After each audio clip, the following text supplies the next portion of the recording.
Hello and welcome to another in the 10-minute tip series, this time on time management in credit and collections. My name is Michael Dennis and I will be your presenter today. Introduction. No one in the credit and collections function has time to do everything. All of us are busy. All of us are stressed because we're busy. Everyone, therefore, needs to use time management skills. Everyone, therefore, needs to learn and use time management skills, and that's what this presentation is about. Because everyone in the credit and collection function needs to prioritize their work. You cannot be effective. You cannot be efficient if you cannot prioritize the work that you do. And by prioritizing, I mean focusing on tasks that are important rather than focusing on things that are urgent. Good time management focuses on results, on improving results.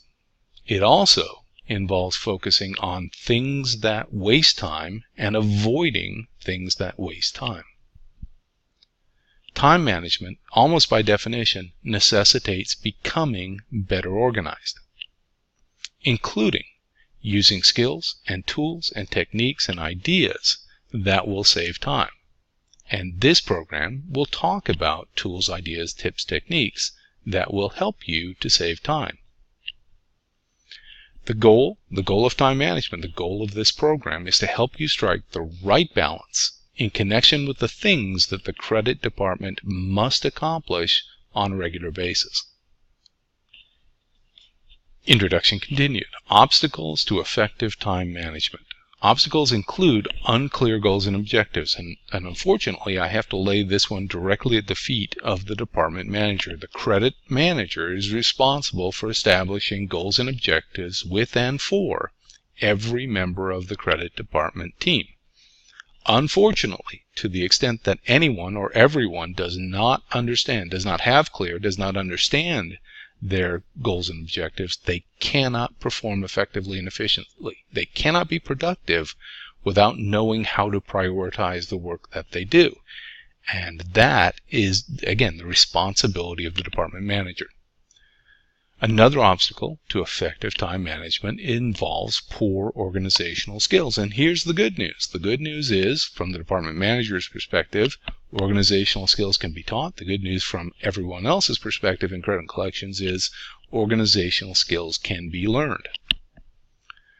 Another obstacle to effective time management for every one of us is an unwillingness or an inability to simply say no. No to extraneous requests for our time. We're not talking about saying no to requests for higher credit limits or no to requests for the release of orders in the credit hold queue. We're talking about saying no to things that don't advance your goals and objectives. For example, not being willing and able to say no to drop-in visitors.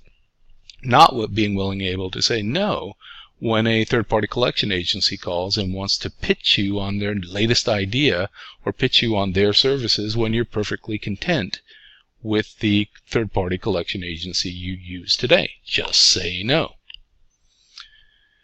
Another obstacle to effective time management involves focusing on tasks that are urgent rather than tasks that are important. This is key because prioritizing is the way that you become more effective and efficient. Prioritizing, in other words, focusing on things that are important, not urgent, is the way to improve productivity, and it's a time management skill.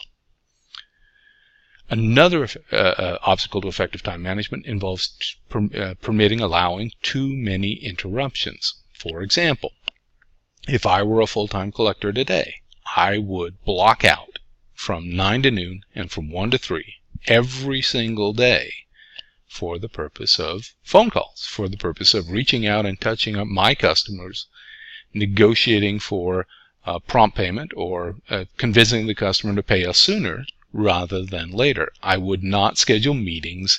I would focus exclusively, or as exclusively as I possibly could, during that 4 or 5 hour period every day on the key task, on the priority, which is effectively negotiating with delinquent customers to resolve delinquent accounts receivable balances sooner rather than later.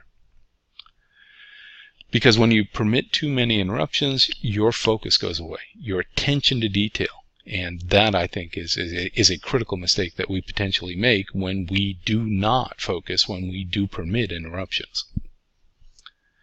Another obstacle to effective time management in credit collection involves goals that are neither specific or measurable or achievable or realistic. And the problem is that if members of the credit department are working, for example, on tasks that are unrealistic, then they're spending a lot of time, they're wasting a lot of time, they're burning a lot of energy trying to accomplish things that are unaccomplishable, if that's a word. For example, let's assume you have a collector and you decide that wouldn't it be great if that collector could reduce their delinquent accounts receivable by 50% in the next 60 days. The problem is that probably is not achievable, but they will spend a whole lot of time, energy, and effort on this task, and I would think it's probably misguided. Because what we want to establish for every member of the department is goals that are achievable and specific, because unachievable goals tend to waste time, not to focus the collector, the member of the credit department, in the right direction. So let's talk about the benefits of time management. So the benefit of time management for the credit department include all of the following. Being good at time management makes you more productive, makes you more effective, makes you more efficient, makes it more likely that you will achieve your goals and objectives.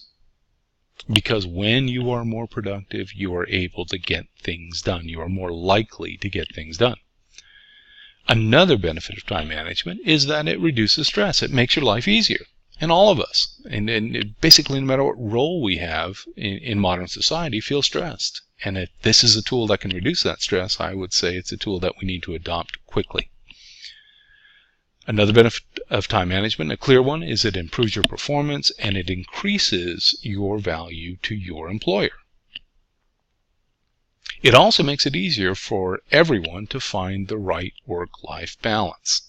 And I'm a big advocate of this. I'm a big advocate of working smarter, not harder, of working smarter, not longer.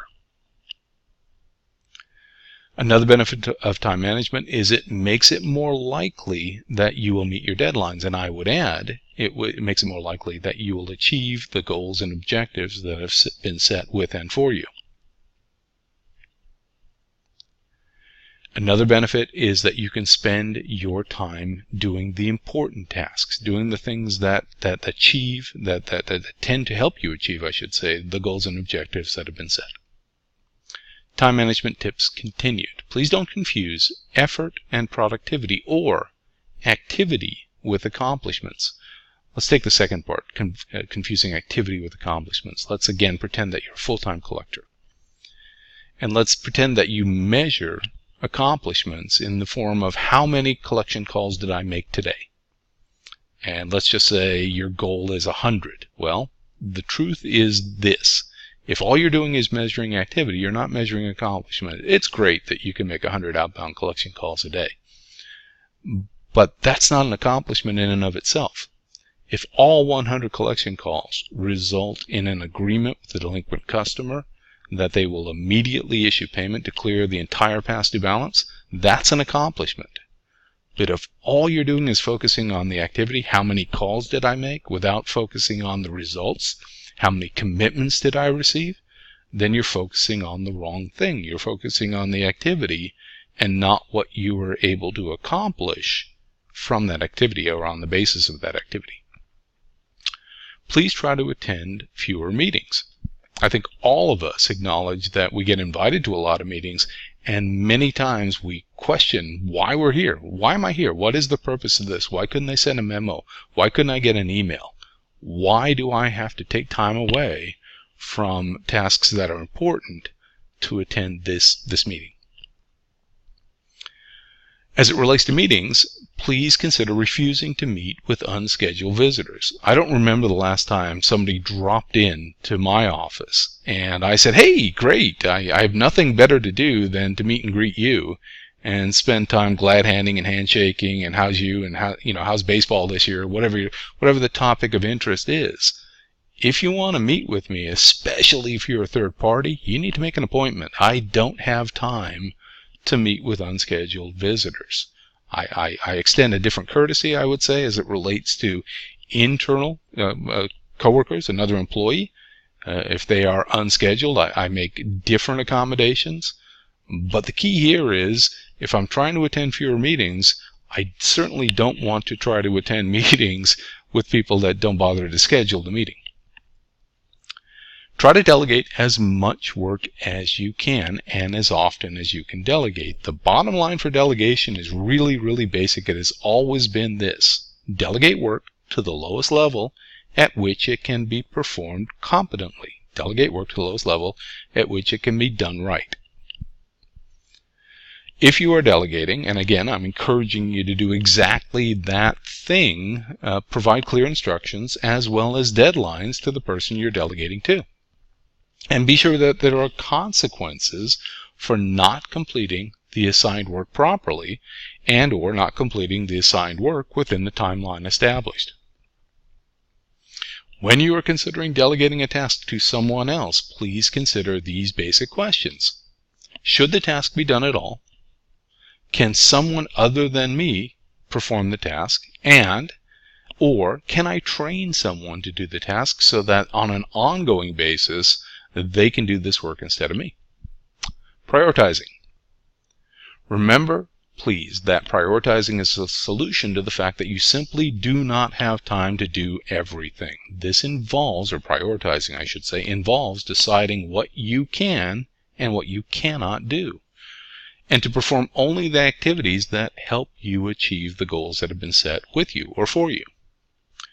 The most important tip in connection with prioritizing in credit and collections for the collector is to prioritize outbound collection calls in descending dollar value. Call the biggest past due balance first and the second biggest past due balance second.